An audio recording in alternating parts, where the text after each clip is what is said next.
வணக்கம். மாலை முரசு தொலைக்காட்சியின் 8 திக்கும் 8 மணி செய்தி தொகுப்பில் செய்திகளை விரிவாக பார்ப்பதற்கு முன் தலைப்புச் செய்திகளை பார்க்கலாம். தமிழ்நாடு சட்டமன்ற தேர்தலுக்கான வேட்புமனுக்கள் தாக்கல் இன்றுடன் நிறைவு. வேட்புமனுக்கள் நாளை பரிசீலனை செய்யப்பட உள்ள நிலையில் மனுக்களை திரும்பப் பெற வரும் 9ஆம் தேதி கடைசி நாள்.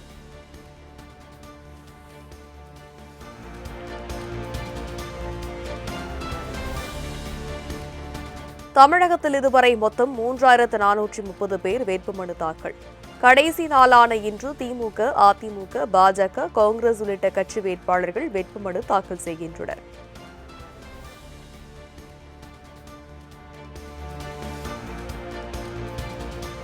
வரும் 10ஆம் தேதி முதல் வாக்காளர் தகவல் சீட்டு விநியோகம் பணி செய்யும் தொடக்கம். வரும் 17ஆம் தேதிக்குள் வாக்காளர் சீட்டுகள் வழங்கும் பணியை முடிக்குமாறு வாக்குச்சாவடி நிலை அலுவலர்களுக்கு தேர்தல் ஆணையம் அறிவுறுத்தல்.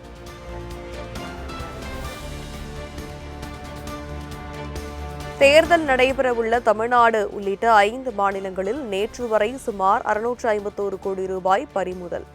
தமிழ்நாட்டில் மட்டும் 170 கோடி ரூபாய் மதிப்பிலான பணம், மதுபானங்கள், போதைப் பொருட்கள் பறிமுதல் செய்யப்பட்டதாக தேர்தல் ஆணையம் தகவல்.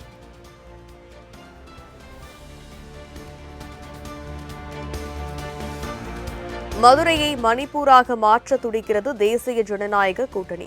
தமிழ்நாட்டின் டிஎன்ஏவுக்கு மாறாக இருக்கிறது என்டிஏ எனவும் முதலமைச்சர் மு.க.ஸ்டாலின் ஆவேசம்.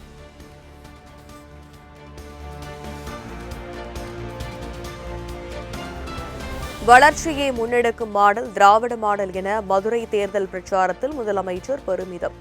வளர்ச்சியை கெடுப்பது ஆரிய மாடல், மக்களை பிளவுபடுத்தும் வன்முறை மாடல், என்டிஏ மாடல் எனவும் விமர்சனம்.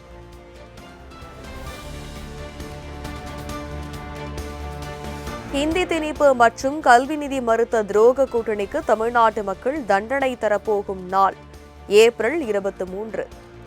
மதுரை தேர்தல் பரப்புரையில் முதலமைச்சர் மு.க.ஸ்டாலின் ஆவேசம்.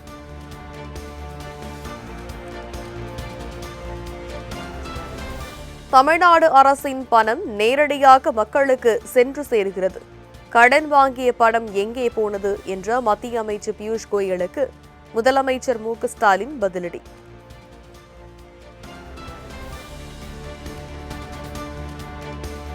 மத்தியில் பாஜக ஆட்சிக்கு வந்த பிறகு இந்தியாவின் பொருளாதார நிலை என்ன என முதலமைச்சர் கேள்வி. வரலாறு காணாத வகையில் பொருளாதார சரிவை கண்டுள்ளதாகவும் விமர்சனம். மதுரை கோவைக்கு மெட்ரோ ரயில் திட்டத்திற்கு மத்திய பாஜக அரசு அனுமதி கொடுக்கவில்லை என முதலமைச்சர் குற்றச்சாட்டு. 2015 தொடங்கப்பட்ட மதுரை எய்ம்ஸ் திட்டம் இதுவரை பயன்பாட்டுக்கு வராதது ஏன் எனவும் கேள்வி.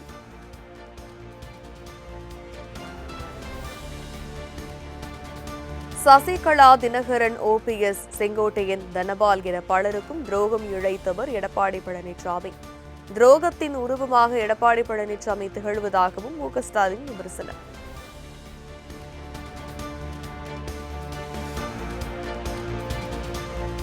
மீனவர்களுக்கு துரோகம் செய்தது திமுக. கச்சத்தீவை தாரை வார்த்து துரோகம் செய்தது காங்கிரஸ். துரோகம் பற்றி பேசுவதற்கு ஸ்டாலினுக்கு எந்த தகுதியும் இல்லை என இபிஎஸ் பதிலடி.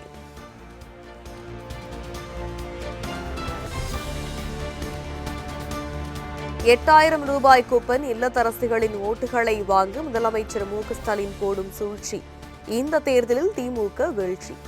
ஒரு திட்டத்தை அறிவித்தால் கூட அதில் தனது குடும்பம் பயன்பெறும் என நினைப்பவர் மு.க.ஸ்டாலின் என எடப்பாடி பழனிசாமி விமர்சனம்.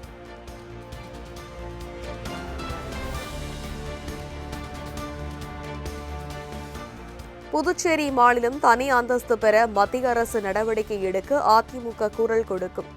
அதிமுக கூட்டணி வேட்பாளர்களை ஆதரித்து நடந்த பரப்புரை கூட்டத்தில் இபிஎஸ் உறுதி.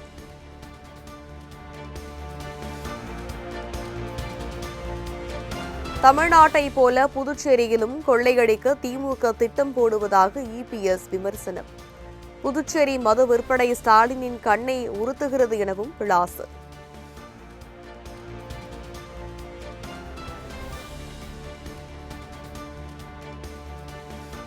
கூட்டணி உள்ளிட்ட அனைத்து விவகாரத்திலும் இரட்டை வேடம் போடும் கட்சி திமுக என இபிஎஸ் குற்றச்சாட்டு. கூட்டணியில் இருக்கும் கம்யூனிஸ்ட் கட்சிக்கு நாமம் போட்டுவிட்டது திமுக எனவும் விமர்சனம்.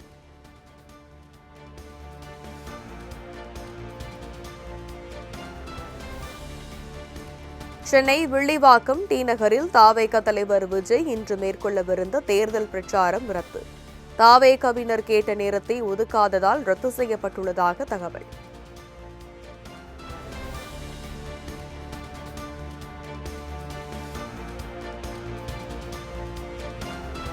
தமிழ்நாட்டில் நுழையவிட மாட்டோம் என்பதால் அதிமுக என்ற போர்வையை போர்த்தி கொண்டு வருகிறது பாஜக. ஜாடிக்கேற்ற மூடி போல் பாஜகவுக்கு அதிமுக அடிமையாக இருப்பதாகவும் துணை முதலமைச்சர் உதயநிதி ஸ்டாலின் விமர்சனம்.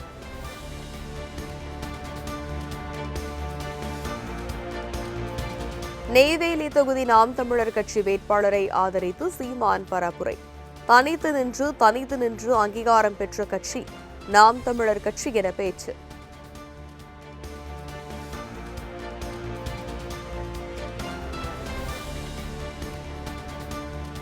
இரண்டாயிரத்து 24 நாடாளுமன்ற தேர்தலில் அதிமுக தேமுதிக இடையேயான தொகுதி பங்கீடு ஒப்பந்தத்தை வெளியிட்ட பிரேமலதா. ஒப்பந்தம் எதுவும் கையெழுத்தாகவில்லை என இபிஎஸ் கூறிய நிலையில் பிரேமலதா ஆவேசம்.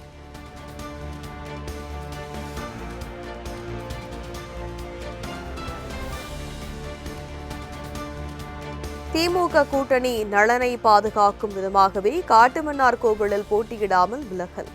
திமுகவால் தனக்கு எந்த அழுத்தம் கொடுக்க முடியாது என்றும் விசிக தலைவர் திருமாவளவன் திட்டவட்டம்.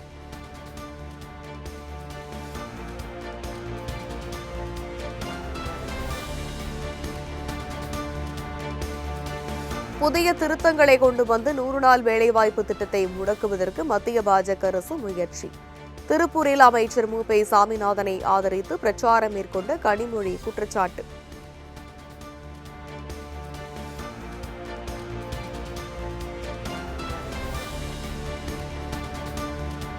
இரண்டாயிரத்து 26 தேர்தலுக்கு பிறகு மீண்டும் சினிமாவில் நடிக்க சென்று விடுவார் தாவேக தலைவர் விஜய். தங்களுக்கு எதிரான வாக்குகளை அறுவடை செய்ய விஜயை திமுக களமிறக்கியுள்ளதாகவும் மத்திய அமைச்சர் பியூஷ் கோயல் விமர்சனம்.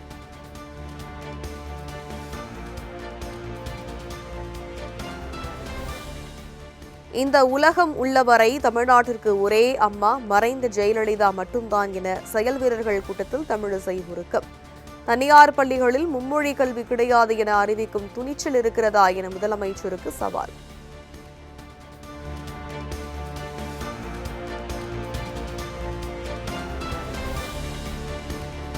மேலூர் சட்டமன்ற தொகுதி வேட்பாளராக முன்னாள் எம்பி விஸ்வநாதனை அறிவித்தது காங்கிரஸ்.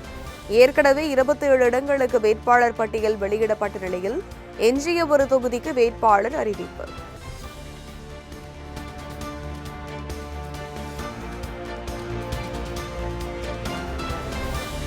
சாத்தான்குளம் தந்தை மகன் வழக்கில் குற்றவாளிகளுக்கு தண்டனை விவரங்கள் இன்று அறிவிப்பு.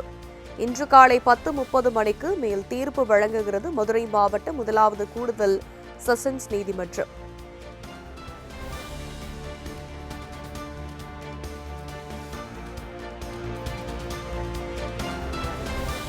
தமிழகம், கேரளா உட்பட நாடு முழுவதும் அடுத்த 4 நாட்களுக்கு கனமழை பெய்யக்கூடும்.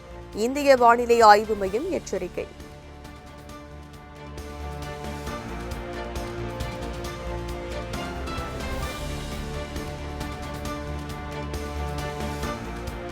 மம்தா பானர்ஜி தலைமையிலான ஆட்சியில் சட்டம் ஒழுங்கு சீர்கெட்டு விட்டதாக பிரதமர் மோடி குற்றச்சாட்டு. மாற்றத்தை எதிர்நோக்கிய மக்களின் குரல் மேற்குவங்க மாநிலம் முழுவதும் எதிரொலிப்பதாகவும் தேர்தல் பிரச்சாரத்தில் பேச்சு.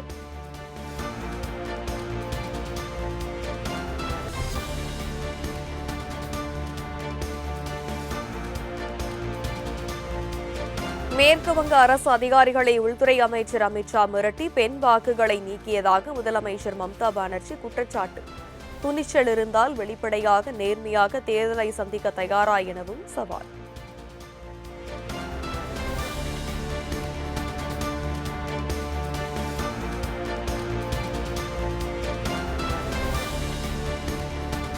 டிரம்புடனான ஒப்பந்தத்தின் மூலம் இந்தியாவின் வேளாண் துறை மற்றும் எரிசக்தி பாதுகாப்பை அமெரிக்காவிடம் தாரை வார்த்து விட்டார் பிரதமர் மோடி. அசாம் மாநிலத்தில் நடைபெற்ற பிரச்சார கூட்டத்தில் மக்களவை எதிர்க்கட்சித் தலைவர் ராகுல் காந்தி குற்றச்சாட்டு.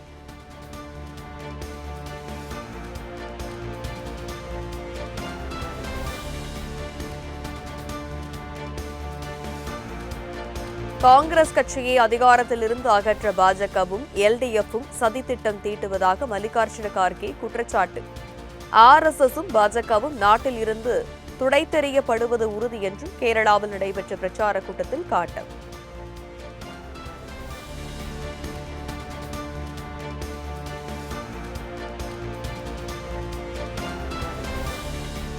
ஹார்மூஸ் நீரிணையை கடந்து இந்தியாவை நோக்கி வந்து கொண்டிருக்கும் 8வது எல்பிஜி கப்பல். மேலும் 16 இந்திய கப்பல்கள் நீரிணையை பாதுகாப்புடன் கடந்து வர காத்திருப்பதாக தகவல்.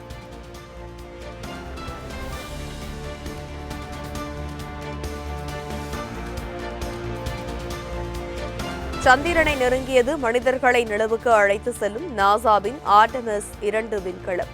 ஒரே நேரத்தில் சந்திரனையும் பூமியையும் அருகருகே பார்ப்பது மிகவும் பிரமிக்க வைக்கும் நிகழ்வு என விண்வெளி வீரர்கள் பெருமிதம்.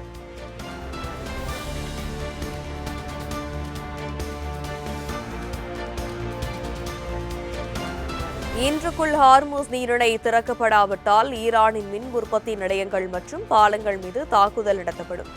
ஈரானுக்கு அமெரிக்க அதிபர் டொனால்டு டிரம்ப் எச்சரிக்கை.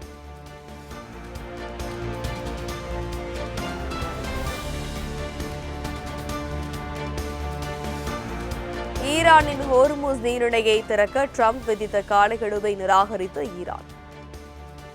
ட்ரம்பின் அச்சுறுத்தல் முட்டாள்தனமான செயல் எனவும் உங்களுக்காக நரகத்தின் வாயில் திறக்கப்படும் எனவும் எச்சரிக்கை.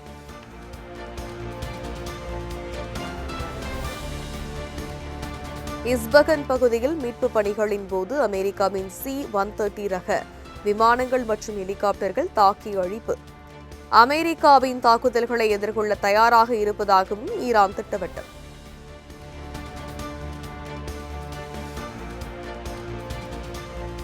ஹார்மூஸ் நீரிணை வழியாக கப்பல்கள் பாதுகாப்புடன் செல்வதை உறுதி செய்யும் விவகாரம். ஈரான், ஓமன் நாடுகளின் வெளியுறவுத்துறை அமைச்சர்கள் மற்றும் தொழில்நுட்ப வல்லுநர்கள் முக்கிய ஆலோசனை.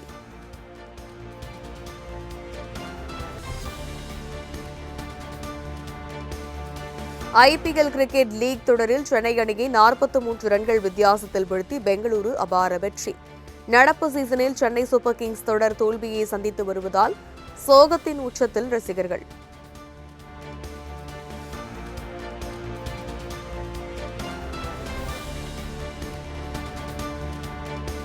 சன்ரைசர்ஸ் ஹைதராபாத் அணிக்கு எதிரான போட்டியில் 5 விக்கெட்டுகள் வித்தியாசத்தில் லக்னோ அணி வெற்றி. 68 ரன்கள் குவித்து அணியை வெற்றி பாதைக்கு அழைத்து சென்ற கேப்டன் ரிஷப் பண்ட்.